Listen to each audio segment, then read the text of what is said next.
আসসালামু আলাইকুম বন্ধুরা, সবাই কেমন আছেন? আবারও আমার এই ছোট্ট চ্যানেলে সবাইকে স্বাগতম। আমি আজকে সরিষা ফুল দিয়ে বড়া তৈরি করব। এই সরিষা ফুলের বড়া কিন্তু তেতো বলে অনেকেই খেতে চান না। আমি যেভাবে রান্না করছি এভাবে রান্না করলে তেতো থাকবে না। আশা করি ভিডিওটা সবার অনেক ভালো লাগবে। তো চলুন দেখে নিই। তার জন্য আমি এখানে সরিষা ফুল ধুয়ে নিয়েছি। আমি এখানে পুরোপুরি পানি ঝরে নিইনি, শুকিয়ে নিইনি, কারণ পরবর্তীতে এই পানিটাই কাজে দিবে। তারপরে এখানে আমি এখন দিয়ে দিব 2টার মতো পেঁয়াজ কুচি, দিয়ে দিব 2টার মতো কাঁচামরিচ কুচি করে।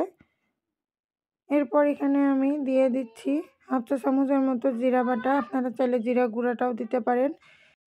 6 থেকে 7 চামচের মতো দিয়ে দিয়েছি বেসন, আর তার সম পরিমাণে দিয়ে দিব চালের গুঁড়া। আপনারা এখানে চাইলে কর্নফ্লাওয়ারটাও দিতে পারেন বা আটাটাও ইউজ করতে পারেন। স্বাদ মতো লবণ দিয়েছি, আর তারপর এখানে দিয়ে দিব হাফ চা চামচ পরিমাণ মরিচের গুঁড়া। তারপর এখানে দিয়ে দিচ্ছি হাফ চা চামচ পরিমাণ হলুদের গুঁড়া। এরপর এই সব কিছু একসঙ্গে খুব ভালোভাবে মেখে নেব।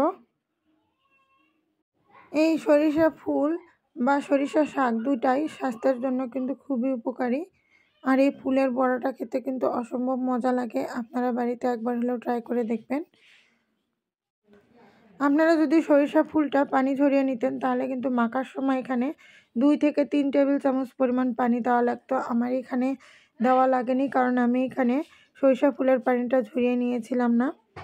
তো আমার এখানে মাখানো হয়ে গিয়েছে। এখন এগুলোকে ভেজে নেওয়ার পালা।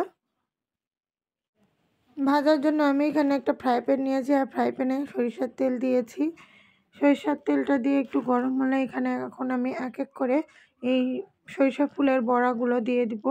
এই সরিষা ফুলের বড়াটা কিন্তু সরিষার তেলে খেতে বেশি মজা লাগে, আর অল্প তেলে ভাজলে এটা অনেকটাই মুচমুচে হয়।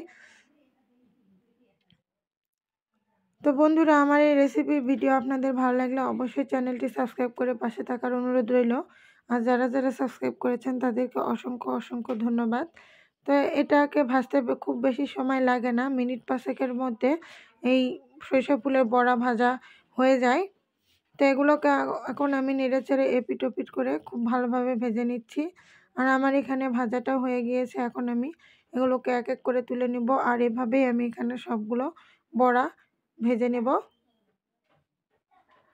এই হলো আমার সরিষা ফুলের বড়া। খুবই সহজ একটা রেসিপি, কিন্তু স্বাদ মুখে লেগে থাকার মতো। বিকালের নাস্তা হিসেবে আপনারা এটা খুব সহজেই তৈরি করে নিতে পারবেন। তো দেখা হবে আবারও নতুন কোনো রেসিপি নিয়ে। ভালো থাকবেন সবাই। আল্লাহ হাফেজ।